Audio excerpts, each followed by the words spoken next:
This story is also insane, but completely predictable, completely mask off. When we say that these guys who are in control of our institutions, whether it be the governor's office, and when we say that they're white supremacists, I mean it. This is a perfect demonstration of this reality. Here is what happened. Last year, we covered this briefly in Texas. There was a guy who drove into a crowd of Black Lives Matter protesters and then shot someone, okay? I mean, he was investigated. He was found guilty, and the Texas governor now is saying, or has said, as soon as it lands on my desk, I am going to pardon him. Let's take a look. Governor Greg Abbott is pushing the state's parole board to recommend a pardon for a U.S. Army sergeant convicted of murder. On Friday, Daniel Perry was convicted of killing a protester during a Black Lives Matter rally back in 2020.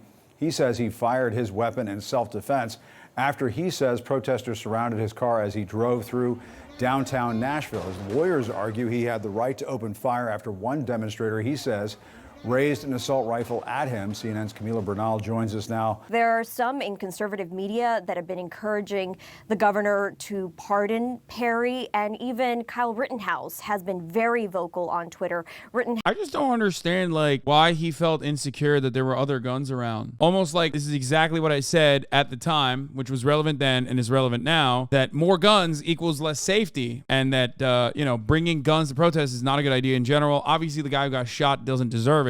Don't misunderstand me, but like, that is what happens when there are more guns. That guy seemed to be very interested in getting a fucking kill out of the situation regardless. What is your reaction to Governor Abbott's announcement that he is working to pardon this man just one day after he was convicted of murder? As Camila was saying a few moments ago, he hasn't even been sentenced yet. That's right. And you have to understand the context of this.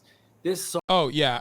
What's important here, I don't know why the fuck CNN is not bringing this shit up. There is so much extra information that they're basically not mentioning. There's also even interrogation footage that I kind of wanted to watch. But yeah, he was convicted and found guilty because he sent multiple texts to friends prior to it, explicitly saying he was going to kill BLM protesters by provoking them and then claiming self-defense. He literally fucking said that he was looking for a confirmed kill, something along those lines. Like, you don't get in the Texas courts, you don't get a fucking guilty, you don't get like a guilty sentencing when you're, unless you have like a premeditated fucking kill that you very openly were talking about. Let's look at some of Perry, a U.S. Army sergeant who was driving for Uber at the time. By the way, shot and killed 28-year-old Garrett Foster. Isn't Garrett Foster also a fucking veteran? Why don't they ever mention that? Like, what the fuck? If you're like pro BLM, it doesn't matter. Like, if you die, your veteran status like doesn't fucking mean anything. It's so strange. Like, why the fuck is Vice News covering it like this? You're not gonna fucking mention that the guy who he shot and killed is also a fucking veteran? Anyway, Perry's lawyer said during the trial that a crowd swarmed him and he feared for his life because Foster was holding an AK-47. That Perry ultimately acted in self-defense under the Texas Stand Your Ground statute. But evidence presented during the trial refuted Perry's claims and included private messages and social posts where he seemingly fantasized about having the opportunity to kill people.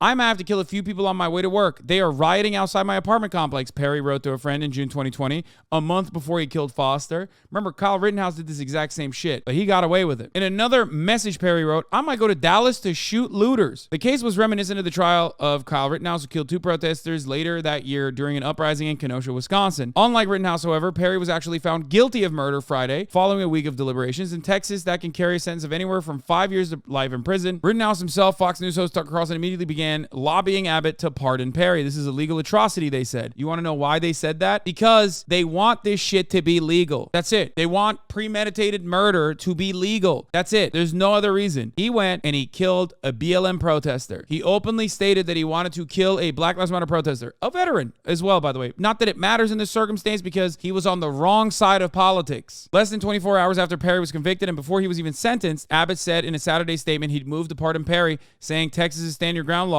cannot be nullified by a jury or progressive district attorney. How the fuck do you not get mad at this? Like, I don't know what to say even. Abbott said that he requested the state board overseeing pardons to consider recommending a pardon for Perry, and that I look forward to approving the board's pardon recommendation as soon as it hits my desk. Abbott said he also wants to prioritize reining in rogue district attorneys, ostensibly a reference to Travis County District Attorney Jose Garza, whose office brought the case against Perry. Remember, these are the people who are saying DAs are letting violent criminals get away. Fascists don't care. They want their guys to be able to be above the law, their kind of violence, their kind of fascist acts of violence to be above the law, that they can get away with it. They just don't want the other side to be able to do anything. They want life in prison prison for fucking minor shit while they simultaneously fantasize about, letting people who are murderers in cold blood roam free in the fucking streets. Garrett Foster's partner, Whitney Mitchell. Oh, by the way, this part is really important. If I remember correctly, because I remember covering this when it happened, Whitney Mitchell is in a wheelchair. Part of the process that is important. Whitney Mitchell is Garrett Foster's partner. She's a black woman. She's in a wheelchair. She's wheelchair bound. I don't know if that's the ableist term. Sorry.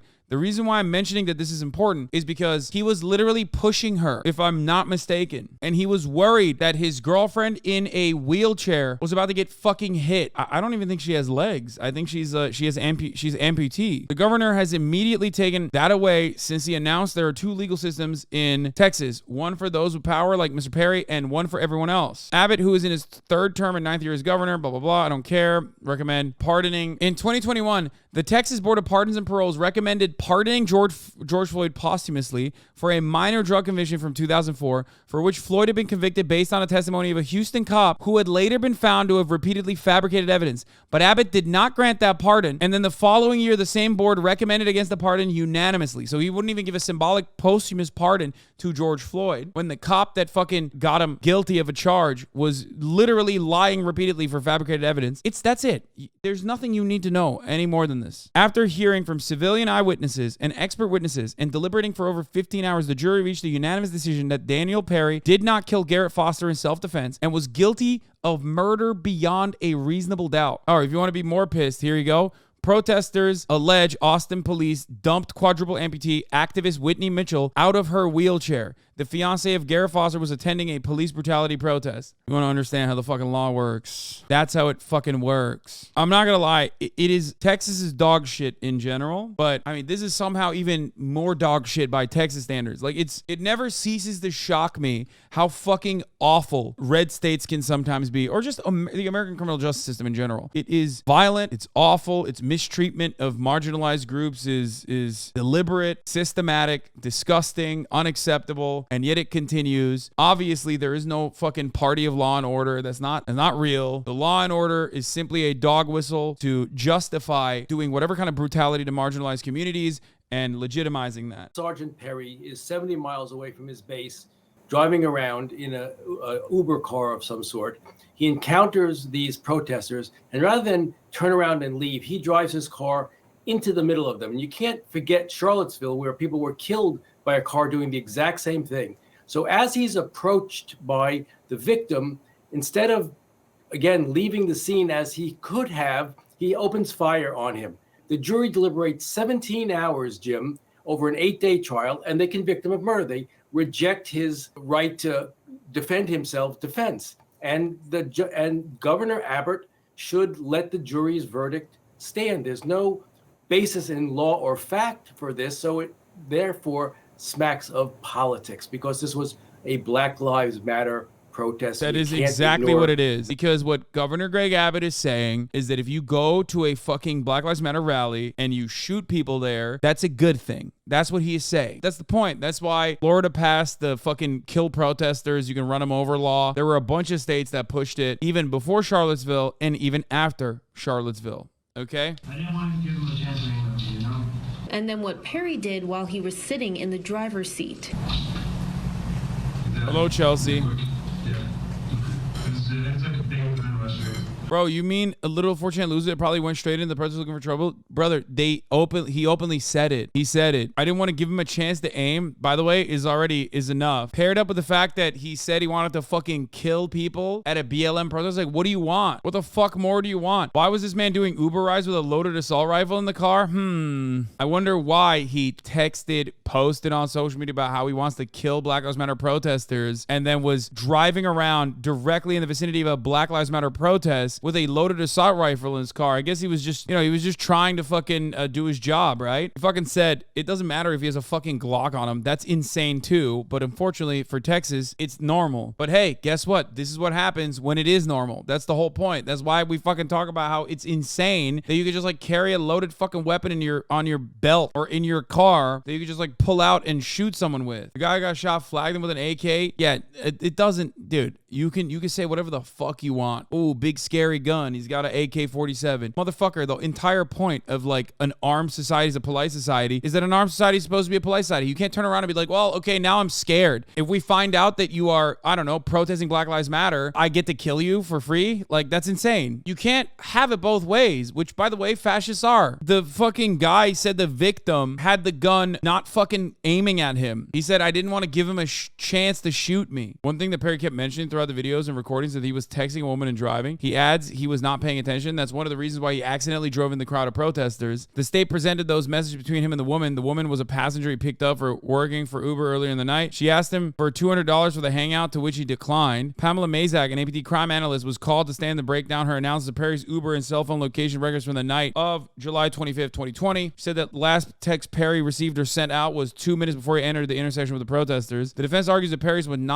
was not in the downtown area between the hours of 7:40 and 9:30 p.m. The incident happened around 9:51. The state presented a Facebook post to Perry's. He wrote, "Send them to Texas. We will show them why we say don't mess with Texas." The comment was in reference to a different post about protesters and looters in another state. Might have to kill a few people, and other texts that suggest Daniel Perry intended to commit murder at the Black Lives Matter demonstration. Look at the difference between the Austin Chronicle and even fucking Vice News, by the way, and the way that they cover this shit. Austin Chronicle openly states Garrett Foster was a 28-year-old Air Force veteran openly carrying an AK-47 across his chest, approached the car. The driver's side window opened, and Perry shot Foster 4 times in the chest and abdomen. Perry turned himself into Austin police seconds later, claiming he shot in self-defense after Foster raised the barrel of his gun. Austin Police Department officers questioned Perry and let him go. Garza presented the case to a Travis County grand jury shortly after taking office in 2021. The grand jury indicted Perry for murder and assault. The testimony confirming Perry's anger towards protesters came on the third day of the trial as prosecutors displayed text messages and social media comments showing that he thought about killing them. "I might have to kill a few people on my way to work. They are rioting outside my apartment complex," Perry wrote to a friend in June of 2020. "I might go to Dallas to shoot looters," he wrote in another occasion. Perry also encouraged violence in a variety of social media posts. In addition, Perry speculated about how he might get away with such a killing by claiming self-defense, as he is now doing. Prosecutors presented a Facebook Messenger chat between Perry and a friend, Michael Holcomb, which occurred 2 weeks before he shot Foster. In it, Perry argued that shooting protesters was legal if it wasn't self-defense. And Governor Greg Abbott said that's exactly what is the case. If you shoot a Black Lives Matter protester, it is in self-defense, and I will free you. Even if a jury of your peers decide that you are guilty in a unanimous decision. How fucking insane that, like, the otherwise insanely right-wing judicial system,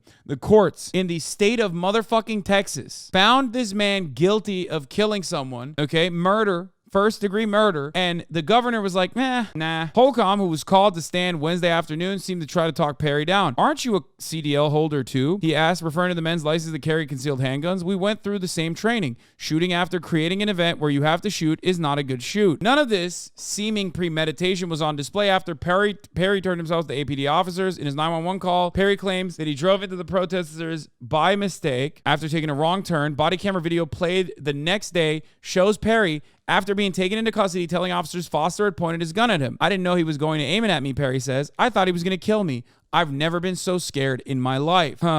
This claim that Foster raised the barrel of his AK-47 is, of course, Perry's principal hope to escape a murder conviction. It was refuted over and over during the first 3 days of the trial by witnesses who were near Foster that night. All repeated a version of the same story. They heard squealing tires as a car sped into a group of about 20 protesters. The protesters, some of whom who had almost been hit by the car, slapped and kicked it. Garrett Foster strode to the car side and issued an order to the driver. All the witnesses insisted that Foster did not raise the barrel of his gun. According to the DA's lead prosecutor, Guillermo Gonzalez, his gun was recovered with the safety still on and no bullet in the chamber. The courtroom where the trial is unfolding is less than a mile from where Foster died. It has been packed through the first week with family members and young people who protested alongside Foster and his fiancee, Whitney Mitchell. Foster's family sits. Whitney Mitchell is Foster's fiancee, or was Foster's fiancee, who is quadriplegic and was in a wheelchair on scene. The reason why this is relevant is because Foster was literally pushing her around and probably was in fear of her safety due to her lack of mobility because she was in a fucking wheelchair on the street during a Black Lives Matter protest, as a car was clearly trying to drive into the Black Lives Matter protest. Foster's family sits in the front row on the right side of the courtroom. His mother, Sheila, has wept as pictures of her son's dead body are displayed and attorneys reenact his killing. Perry's parents, visibly worried, sit behind him in the front row, the left side of the courtroom. He sits beside his attorneys, Clint Broden and Doug O'Connell, wearing a dark-colored suit, his hair buzzed close, and his face dipping down. There you go. Make no mistake. Greg Abbott is pardoning him because he thinks it's good that it happened. There is no law and order. None of these people actually care about law and order. It just means like getting our way, getting our fucking way.